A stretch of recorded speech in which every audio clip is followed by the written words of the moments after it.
Assalamualaikum. Waalaikumsalam warahmatullahi wabarakatuh. Tuan Amir. Alhamdulillah. Alhamdulillah. Alhamdulillah. Jumpa lagi kita malam ni. So, pada semua, insyaAllah kita masuk ke kunci 13. Kasih sahabat bertaut. Jadi, kita nak berkati sesi kita, Puan Ida. Mula kitab Al-Fatihah. Auzubillahi.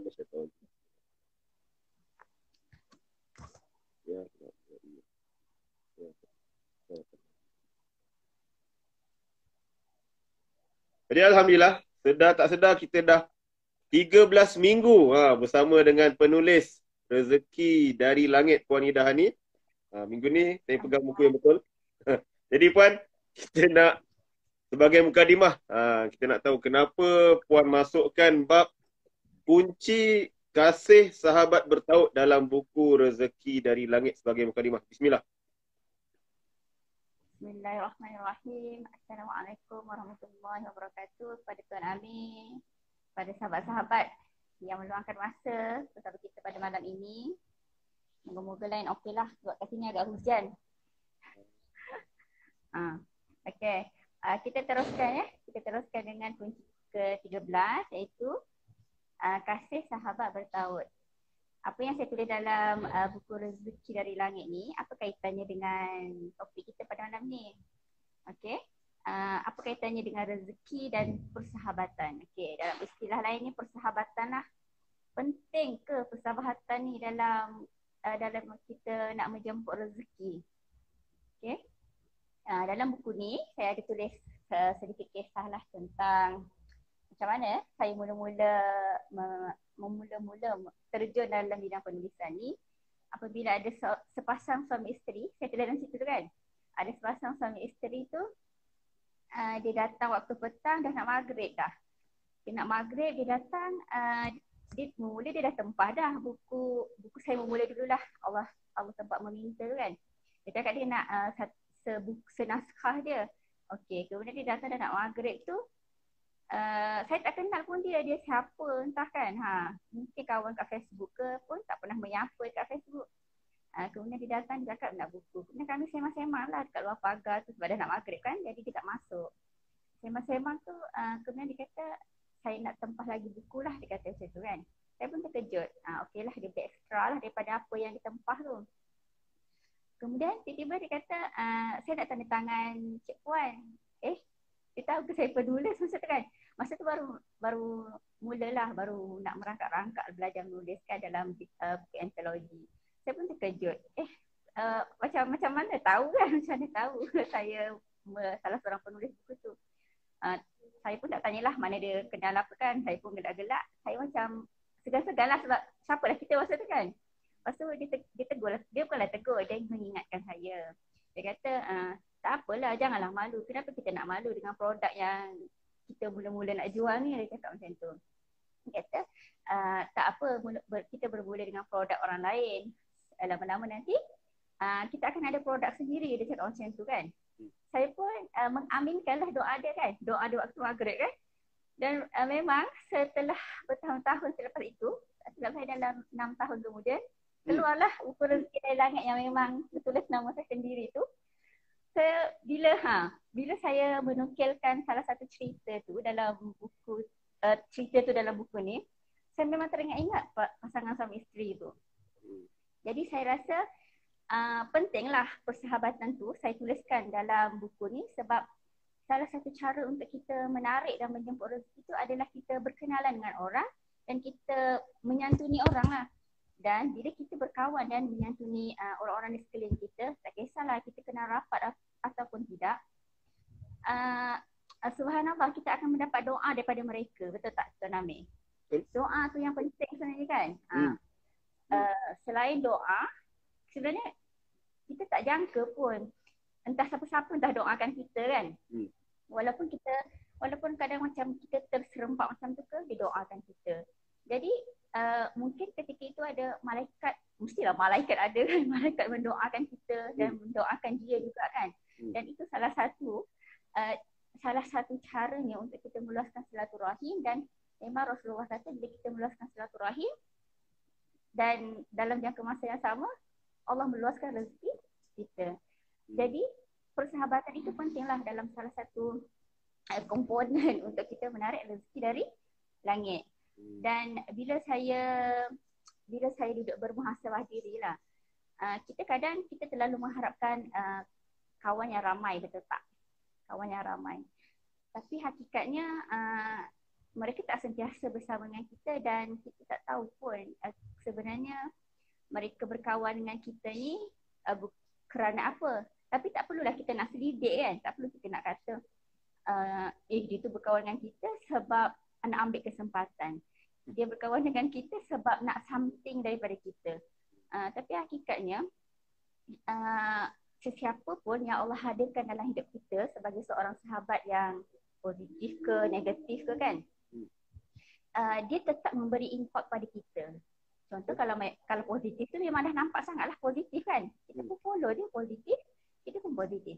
Tapi kalau negatif tu walaupun dia negatif, tapi bila kita kaitkan dengan kebesaran Allah, kita ambillah iktibar daripada apa pun negatif yang dia hadirkan daripada dalam hidup kita. Macam tu. Jadi apapun karakter sahabat tu, bila kita kata semua daripada Allah, kita belajar untuk mengikhlaskan, kita belajar untuk redha dengan apa pun Allah bagi, dan kita belajarlah untuk kita tak buat dengan orang lain pula benda yang negatif. Jadi itu pentingnya persahabatan, sebuah persahabatan. So bila sebut sahabat yang baik ni, kita biasa dengar ibarat penjual minyak wangi. Walaupun kita tak beli, tapi kita dapat bau harum dia tu. Jadi nak tahu daripada Puan Ida lah, kenapa kita penting nak pilih sahabat yang baik ni? Apa pengaruh dalam hidup kita ni, Puan? Bismillah. Okey. Bismillahirrahmanirrahim. Okey. Berkaitan dengan yang tadi jugalah kan. Sahabat yang baik, sahabat yang tak baik, ataupun sahabat yang positif, sahabat yang negatif kan. Jadi memang selalu orang cakap bila kita digalakkan berkawan dengan sahabat yang seperti seolah-olah menjual minyak wangi kan. Jadi kita akan dapat harumannya walaupun kita tak beli, walaupun kita tak pakai. Dan sebaliknya lah, jangan kita berkawan dengan orang yang pembakar arang. Pembakar api, pembakar kayu ke apa kan? Dia kurang macam tu, pembakar kayu api macam tu. Pembakar besi. Jadi kita dapat dia punya habuk dia, serdak dia apa semua kan. Memanglah kita memang kena berkawan dengan orang yang baik supaya tindak tanduk kita, percakapan kita, perbuatan kita, apa pun yang kita fikirkan semua ke arah kebaikan. Dan lebih lagi bila sahabat yang ada bau-bau wangi ni, insya-Allah dia mengingatkan kita tentang jalan ke akhirat, tentang mengingatkan Allah dan apa itu kematian kan. Ya, zikrul maut lah. Jadi bila kita berkawan dengan yang sebaliknya, dia ada dua risiko juga. Sama ada kita mengikut dia ataupun kita yang menasihati dia dan dia pula yang ikut kita kan. Jadi ada dua benda kat situ. Jadi kita kenalah yang pilih. Kita kena pandai pilih mana kita nak. Apa salahnya kita memang sebaiknya kita berkawan dengan yang penjual minyak wangi tadi. Tetapi dan tidak salah juga sebenarnya kita berkawan dengan yang sebaliknya tadilah, yang negatif tadi. Supaya bila kita ada usaha untuk berdakwah kepada dia dan kita mendapat pahala insya-Allah. Sebab kan Allah memandang usaha kita kan. Jadi bila kita buat dua-dua dan insya-Allah lah kita semakin persahabatan kita tu semakin luas. Jadi rezeki pun semakin luas insya-Allah. Okey. So dalam kunci kasih sahabat bertaut ni ada satu subtopik Puan kongsikan perkenalan singkat yang bermanfaat. Kisah tadi lah. Jumpa sekejap tapi dia bermanfaat. Jadi sebenarnya kalau kita perhati hidup kita masing-masing lah. Hidup saya sendiri pun ramai saya jumpa orang macam tu. Jumpa sekejap je. Tapi dia punya kesan tu besar dalam hidup. Walaupun mungkin tak kenal, tak kawan pun. Jadi pandangan Puan tentang situasi ni. Apa yang perlu kita ambil ibrah daripada pertemuan singkat ni tadi, Puan? Okey. Bismillahirrahmanirrahim. Okey, dalam tak sedar sebenarnya, kalau kita perhatikanlah, pertemuan yang singkat itu yang lebih memberi manfaat. Sebab apa? Sebab salah satunya kan bila kita berkawan dengan ramai Allah, berkawan dengan ramai orang dan persahabatan tu terlalu lama kan, kita mula-mula okey, tetapi lama-lama kan kita mula membandingkan, betul tak? Kita mula membandingkan, kita mula mengukur lah, dia dapat tu, kita tak dapat, dia macam ni, kita tak macam tu kan. Kita mula membandingkan. Jadi bila persahabatan tu makin lama, dia menyebabkan ada banyak cabang bisikan-bisikan syaitan tu kan. Tetapi bila kita macam jumpa sekejap-sekejap je, memang Allah takdirkan orang tu memang yang terbaik untuk kita dan sentiasa memberi, dia cakap sepatah dua je tetapi impaknya memang wow kan. Jadi kat situ sebenarnya kita kena betul-betul ambil ibrah dan betul-betul meyakini bahawa itu adalah individu yang Allah hantar untuk kita berubah, untuk kita rasa macam terjentik hidayah tu kan. Jadi kadang-kadang persahabatan yang singkat itulah membawa kita untuk mengingat kepada Allah tu lebih. Jadi tak semestinya ramai kawan ke ataupun persahabatan kita yang lama sangat tu yang kita terlalu sayang sangat. Memanglah kita kena sayang. Tetapi bila ada something yang menyebabkan kita rasa lebih memburukkan diri kita, sebab apa kita nak simpan, betul tak? Baik kita berkawan sedikit-sedikit dan kadang satu dua kawan je kita ada kan. Dan tak selalu pun berhubung, tetapi yang menguatkan dan mengukuhkan persahabatan kita antara kita dengan dia, doa. Macam saya cakap tadi, doa. Walaupun jauh, walaupun kita tak selalu berhubung, walaupun tak selalu menyapa, tapi doa itu seperti ada ikatan yang kuat. Kan, ada ikatan yang kuat yang menyebabkan kita rasa sayang dengan sahabat tu walaupun kita jumpa sekejap, dan kita sentiasa mendoakan dia dan wallahu alam, entah dia pun selalu teringatkan kita tetapi dia tak menyapa kita, tetapi dia sentiasa mendoakan kita. Doa tu yang penting Tuan Amir kan? Betul tak? Setuju. Okey Wan, sebagai kesimpulan kunci kasih sahabat bertaut, apa kita punya penutup malam ni Wan? Bismillah.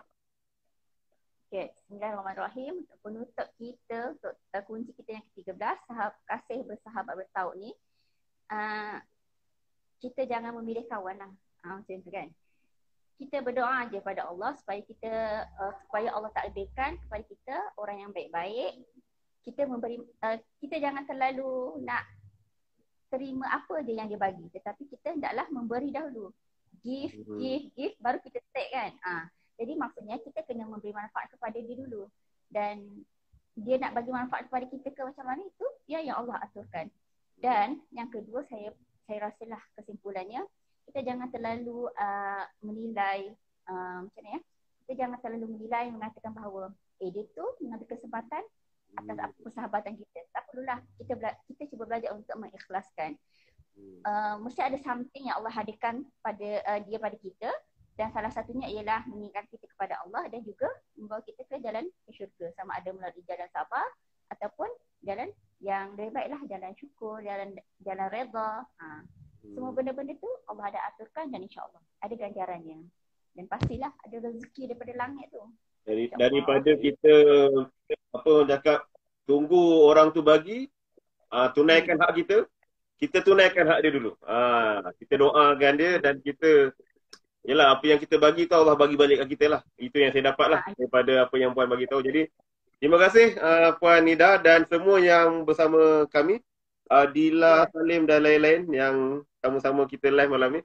Jadi insya-Allah kita akan ke kunci 14, satu keputusan.